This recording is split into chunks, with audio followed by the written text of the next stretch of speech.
ناظرین کرام السلام علیکم ورحمۃ اللہ وبرکاتہ۔ تہذیب ٹی وی پر آپ سبھی کا استقبال ہے۔ میں ہوں آپ کا میزبان عارف حسن اور آپ دیکھ رہے ہیں ہمارا ہفتہ وار خصوصی پروگرام آپ کے مسائل۔ آپ کے مسائل میں مختلف موضوعات پر بات کرتے ہیں۔ آج جو ہم نے موضوع منتخب کیا ہے وہ ہے سودی نظام اور مسلمان۔ اس پر ہم نے گزشتہ دنوں بھی بات کی ہے، لیکن آپ کے اصرار پر ایک مرتبہ پھر ہم اسی موضوع کو اختیار کیا ہے۔ وجہ اس کی یہ ہے کہ آپ لوگوں نے جاننا چاہا تھا کہ اس کے اندر جو پچھلی بار ہم نے بات کی تھی اس میں کچھ چیزیں رہ گئی تھیں، اور ان چیزوں کو ہم آج ان پر بات کریں گے، خاص طور سے کہ اس وقت جیسے موجودہ دور میں جو سودی نظام ہے اس کے اندر مسلمان سود سے کیسے بچے، کیونکہ اس وقت ہر فرد کسی نہ کسی طرح سے، چاہے بالواسطہ یا براہ راست، اس کے اندر ملوث نظر آتا ہے۔ تو اس سب پر بات کرنے کے لیے میرے ساتھ ایک پورا پینل موجود ہے۔ آئیے میں آپ کو اس سے متعارف کرا دیتا ہوں۔ میرے سب سے پہلے مہمان ہیں جناب فاروق احمد صاحب، جو سینئر جرنلسٹ ہیں۔ فاروق صاحب، آپ کا بہت بہت خیر مقدم۔ شکریہ آپ کا۔ دوسرے میرے مہمان خصوصی ہیں جناب ڈاکٹر رضی الاسلام صاحب، جو سیکریٹری شریعہ کونسل جماعت اسلامی ہند سے ہیں۔ ڈاکٹر صاحب، آپ کا یہ پروگرام میں بہت بہت خیر مقدم۔ جی بہت شکریہ، جزاک اللہ۔ تیسرے میرے مہمان خصوصی ہیں ڈاکٹر جاوید عالم صاحب، جو سینئر اکنومسٹ ہیں۔ ڈاکٹر صاحب، آپ کا بہت بہت خیر مقدم۔ ناظرین، جہاں تک سود کی بات ہے، اسلام کے اندر اس کے بارے میں کہا گیا کہ دیکھیے، عقیدے کے حساب سے سب سے بڑا گناہ شرک ہے، اعمال کے حساب سے اسی طرح سے سب سے بڑا اگر کوئی گناہ ہے تو وہ سود ہے۔ اور سود کے بارے میں کسی اور حرام کام کے بارے میں یہ نہیں کہا گیا کہ اللہ اور اس کے رسول کے ساتھ جنگ ہے، لیکن سود کے بارے میں کہا گیا اللہ اور اس کے رسول کے ساتھ سیدھی جنگ ہے، اور 70 اس کے درجے بتائے گئے، اور سب سے کمتر جو درجہ بتایا گیا، آپ نے کئی بار سنی ہوگی یہ حدیث، کہ ایسا ہے جیسے اپنی ماں کے ساتھ زنا کرنا۔ تو سوال یہ پیدا ہوتا ہے، اس وقت موجودہ جو نظام ہے ہم دیکھ رہے ہیں اس کے اندر ہر طرف سودی نظام اس وقت رائج ہے، اور خاص طور سے اگر ہم اپنے ملک کی بات کریں، یہاں بھی سودی نظام ہے۔ تو اس میں ہمارے جو مسلمان ہیں خاص طور سے، وہ اس سے کس طرح سے بچیں، یا پھر اگر ان کو ترقی کرنی ہے، بزنس کرنا ہے، تو اس کے لیے لون کی ضرورت پڑے گی، پیسے کی ضرورت پڑے گی، اپنے بزنس کو ہم وسعت دے سکتے ہیں یا نہیں دے سکتے، کس طرح سے دیں وسعت، یا یہاں تک کہ ایجوکیشن کو بھی اگر ہمیں آگے بڑھانا ہے، اس وقت موجودہ دور میں نہ کسی کی آمدنی اس وقت اتنی ہے لون کی، یا بہت ساری انشورنس، یہ تمام تر چیزیں ہماری ہیں۔ اور اب تو بہت سارے نئے نئے چیزیں بھی رائج ہو گئی جس کے اندر آپ کو معلوم ہی نہیں پڑتا ہے، جیسے کریڈٹ کارڈ کا مسئلہ ہے کہ آپ 20 دن کے لیے لے لیجئے، 20 دن کے بعد یا 30 دن کے اندر آپ کو انٹرسٹ نہیں دینا پڑے گا۔ آدمی نے انٹرسٹ لے لیا، اس کے بعد نہیں ہوا تو زبردست ہی آپ کو اس کے اندر ملوث کر دیا گیا۔ ایک اور طریقہ ہے جیسے بالواسطہ، یعنی کہ اگر آپ کسی جگہ پر کام کر رہے ہیں اور مان لیجئے اس کی انکم جو ہے وہ سود کے، یا اس میں پیسہ لگا ہوا اس فیکٹری کے اندر، وہ فیکٹری جو ہے لون کے پیسے پر چل رہی ہے، تو ظاہر سی بات ہے آپ تو محنت کر رہے ہیں، مزدور ہیں، کچھ بھی ہے، کوئی کلرک ہے، کوئی وہاں پہ آفیسر ہے، سیلری تو اس کی وہیں سے آ رہی ہے، لیکن اس کو تو ہم دیکھیں تو کوئی آدمی بچ ہی نہیں سکتا اس سطح پر۔ لیکن جہاں تک براہ راست کی بات ہے تو اس سے تو ہم بچ سکتے ہیں۔ تو فاروق صاحب، سب سے پہلے آپ سے ہی سوال کرتے ہیں کہ اس وقت موجودہ نظام میں آپ دیکھ رہے ہیں کہ کیا کیا برائیاں، کچھ چیزوں کی میں نے برائی بتائی بھی ہے، تو ذرا ان کی طرف نشاندہی کیجئے جو اس وقت رائج ہے اور ہمیں احساس ہی نہیں، اور ہم سود کے اندر ملوث ہو جاتے ہیں۔ دیکھیں، زیادہ تر چیزیں تو آپ نے بتا دی ہیں۔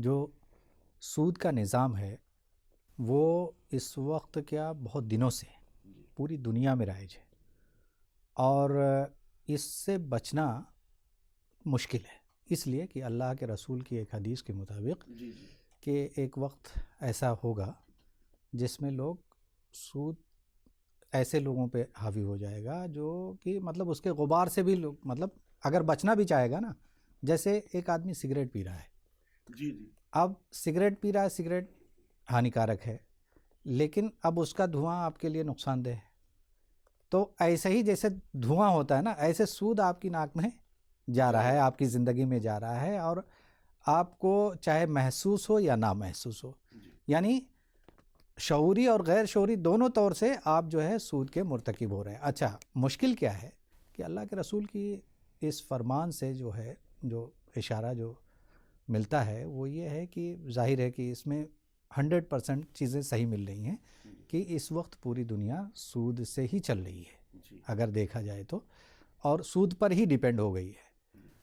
اچھا، یہ چیزیں آپ چاہے لون لیں گے، چاہے قرض لیں کہیں سے، چاہے آپ کہیں سے سیلری اٹھا رہے ہوں، اب تو مجبوری ہے کہ بینک کے تھرو ہی سارا کام ہوگا آپ کا۔